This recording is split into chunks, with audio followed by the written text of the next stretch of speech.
모든 자금을 할 때는 그 미리 이제 그 체크리스트가 있더라고요. 네네. 그래서 기본적으로 우리 뭐 부채 비율이라든지 뭐 이익률, 매출 성장률 네. 이런 게 중요한 것 같고요. 또 제가 보니까 뭐 인증이나 이런 걸 또 체크하게 돼 있더라고요. 네. 우리가 자금을 신청할 때 꼭 들어가는 게 아까 재무제표 있었고요. 네. 네, 그리고 각종 인증, 네네. 네, 그렇습니다. 또 뭐 특허, 네네. 네, 너무 또 잘하시네요. 네, 네. 또 아까 이제 스타트업 창업법 가장 어려웠던 게 자금이라고 네. 말씀하셨거든요. 자금은 기업의 피다, 네. 혈액과 같다, 뭐 이런 네네. 비유를 많이 하시더라고요. 그러니까 우리가 뭐 혈관이 막히면 네. 건강에 아주 위험한 것처럼 기업 역시 이런 자금이 중요할 것 같은데 네.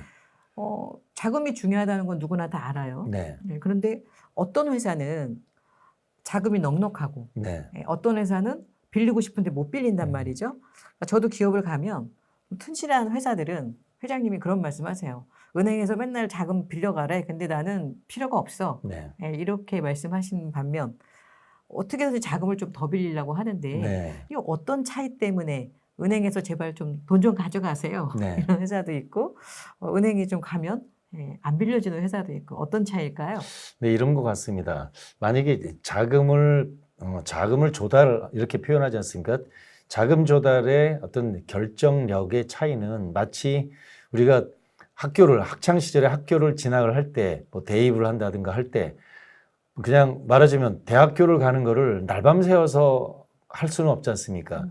말하자면 고등학교 1학년 때 해야 될 일, 2학년 때 해야 될 일, 3학년 때 해야 될 일이 있는 것처럼 사전에 준비돼야지만이 그 어려운 관문을 뚫고 나가는 것이 학창 시절에 진학에 대한 그 어려움이지 않습니까?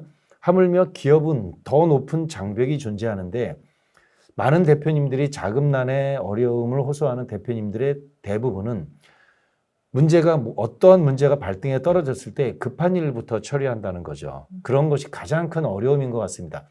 특히나 자금 조달이라고 하는 문제는 대학을 진학하는 것을 보다 훨씬 더 고난이도의 일이라고 판단을 합니다. 그렇기 때문에 1년을 앞두고 6개월을 앞두고 사전에 미리 앞두고 무엇을 준비해야 될지를 생각을 해야 되는데 만약에 1년 전에 해야 될 일에 대해서 자금 조달의 전제라고 할 때 누구로부터 자문받거나 교육받은 일이 없습니다.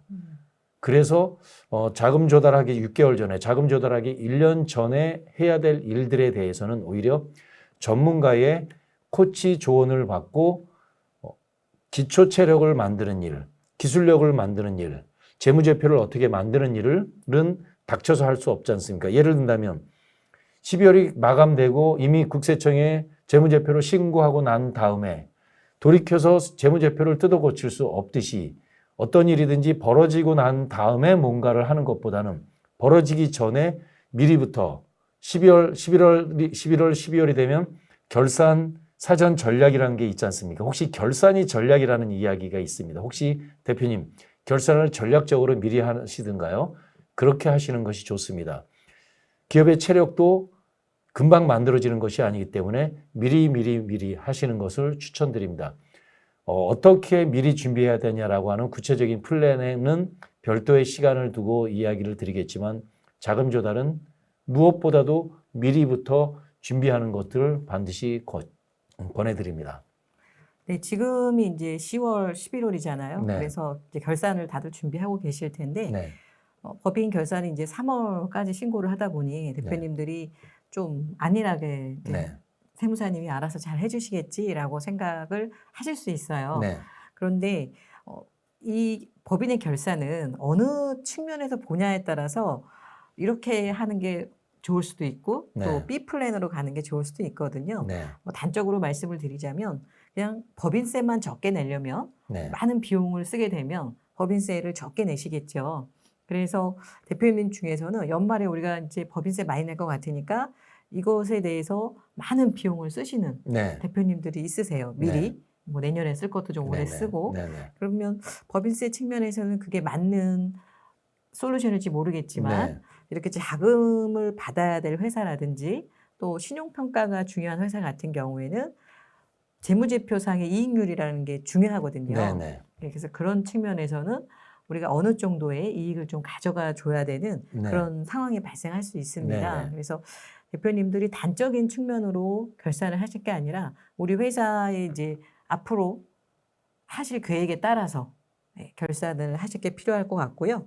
지금 이 자금은 저도 업체 대표님이 이제 자금 관련해서 도움을 요청하셔서 전문가랑 이렇게 협업을 해보면 모든 자금을 할 때는 그 미리 이제 그 체크리스트가 있더라고요. 네네. 그래서 기본적으로 우리 뭐 부채 비율이라든지 뭐 이익률, 매출 성장률 네. 이런 게 중요한 것 같고요.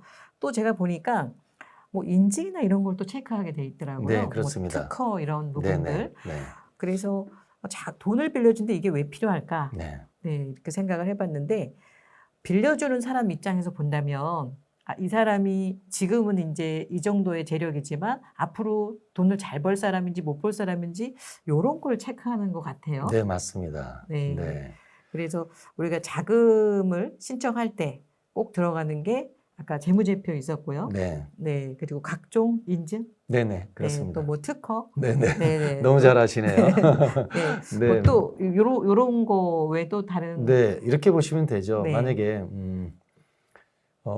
수학 성적이 필요한 것이 있는 것이고요, 영어 성적이 필요한 것이 있는데 전체 성적이 필요한 것도 있고요, 학창 시절의 전반적인 성적을 필요로 하는 것이 있지 않습니까? 무엇을 뽑느냐인데 말하자면 국세청은 딴 거 안 보죠. 탈세 안 하고 세금을 또박또박 내면 되지 않습니까? 그럼 국세청에 세금을 얼마나 내냐 안 내냐라는 관점이지 않습니까? 근데 대표님이 자금 조달한다면 그 기관이 어디냐면 국세청이 아니지 않습니까? 국세청에서 혹시 자금 조달을 상담하고 그런 일을 결정하지 않지 않습니까? 어디의 정책이냐면 이것은 중소벤처부의 정책일 수 있습니다. 예를 들어서 중진공 기부 신보라고 하는 정책금융기관이라는 것도 있고요. 혹시 은행에 제출한다면 카운터 파트너가 달라지잖아요. 말하자면 나의 성적표를 제출했는데 거기서 어떤 성적을 갖고 뽑는다라는 관점에서 보신다면 출제자가 아니면 거기서 뭔가 낙점하는 결정권자가 뭘 보느냐에 따라서 성적을 맞춰서 가야 되는 것처럼 대표님이 세금만 놓고 본다면 세금은 절세하는 것이 합당하겠지만 혼자서 대표님께서 여러 가지 뭐 금융기관도 그렇고 정책기관도 신경 쓰지 않고 혼자서 독립적으로 사업을 할 수 있다면 그것이 정답인데 대표님 혼자서 사업할 수 있지 않다면 자금 조달이라는 관점에서 본다면 두 가지를 보는 거죠. 하나는 재무적인 성적표, 하나는 기술적인 성적표. 그냥 간단하게 본다면 이렇지 않습니까? 두 가지 성적표를 어떤 기관에서 합격의 점수라고 볼 때 재무적인 것 물론 중요하지만 비재무적인 게 중요합니다. 그 비재무적인 게 뭐냐면 학생한테 여러 가지 뭐 비싼 과외를 들여서 무슨 라이센스 따게 하고 경영대회도 참여하는 것처럼 그 이상으로 대표님한테 필요한 내용들이 있습니다. 어떤 것이 있을까요? 대표적으로는 특허 관련한 내용들이 있지 않습니까? 특허 실용 신안, 뭐 상표, 디자인, 뭐 저작권 같은 것들 이런 내용들도 있고요. 그리고 우리나라는 기업 제도가 매우 탄탄하게 잘 만들어져 있습니다. 중소벤처부의 인증들 또는 과기부의 인증, 정부 중앙부처의 인증들이 뭐가 있을까요? 그것이 대표적으로 본다면 연구소 전담부소, 벤처, 이노비즈, 메인비즈, 뭐 뿌리기업, 소재부품 전문기업, 뭐 이런 각종 정부로부터 받았던 중앙부처의 인증들 이런 것들이 중요한 내용이라고 보시면 됩니다. 기술적인 내용들, 국가의 인증들 뭐 이런 것들이 많으면 많을수록 좋습니다.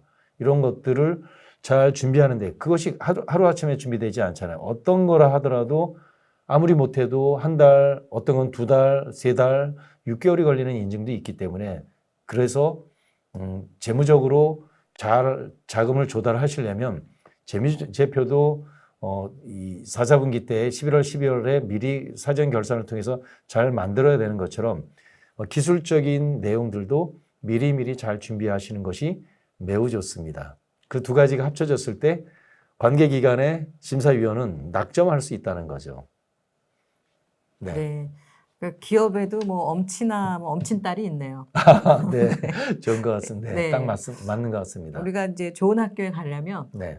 그 학교 다닐 때 뭐 경시대회 상도 받고 네. 네, 각종 수상도 있고 그러면 네네. 당연히 학교 갈 때 가점이 있는 것처럼 네. 대표님들이 자금이라는 게 뭐 하루아침에 뚝 떨어지는 게 아니라 네. 늘 체력이 있는 회사들은 많은 기회가 있지 않을까 싶고요. 네. 지금이 이제 결산 시즌이기 때문에 네. 첫 번째 이제 그 정량적인 부분의 재무제표가 네. 어떻게 보면 지금이 결정을 하는 네. 시즌이기 때문에 그냥 세무사님하고 뭐 하시는 부분은 세무적인 부분이고 이렇게 우리가 추후에 또 자금을 받거나 이런 부분에서 또 체크해야 될 게 반드시 있으니까 네. 이 부분을 대표님들이 한 번 더 크로스로 체크를 해보시기 바랍니다. 네네. 자, 다음은 스타트업 할 때 대표님 가장 고민되었던 부분이 어떤 부분이었는지 궁금하거든요. 네. 좀 저희 독자들 중에서는 이제 오랫동안 회사를 영유하신 분들이 대부분이신데 이제 또 자녀들을 통해서 뭔가 회사를 좀 창업을 하시려는 대표님도 많으시더라고요. 네. 그럼 예전하고 지금하고는 경제 환경이 많이 다르단 말이에요. 네. 이런 시점에서 이왕이면 자녀 회사를 창업을 해줄 때 요새 누릴 수 있는 혜택도 제대로 좀 누리면서 창업을 해주고 싶은 마음들이 있으시더라고요. 네네. 예, 그런 측면에서 지금의 창업, 지금 스타트업을 할 때 어떤 부분을 체크해야 되고 어떤 부분에 중점을 뒀을 때 가장 많은 혜택을 받을 수 있는지 좀 궁금하거든요. 네. 세금 걱정 없이 자산을 늘리는 대표님이 있는 한편 평생 모은 자산이 세금 때문에 절반으로 줄어드는 대표님도 있습니다. 무엇이 이런 차이를 만들까요? 세금 지식의 차이 때문이 아닙니다. 회사가 실적이 없기 때문도 아닙니다. 물론 인맥이 없어서도 아닙니다. 그것은 특별한 정보와 실행력의 차이 때문입니다. 사실 큰 자산을 소유한 분이나 존경받는 가업 승계를 잃은 회장님들, 세금 걱정 없이 노후를 즐기는 자산가들도 모두 특별한 절세 솔루션을 활용했습니다. 17명의 전략세무사와 10,000개 이상의 솔루션 경험을 통해서 성공적인 절세 솔루션의 공통점을 찾았습니다. 대표님도 행복한 자산가가 될 수 있습니다. CEO를 위한 절세 솔루션 상담은 지금만 무료로 신청이 가능합니다.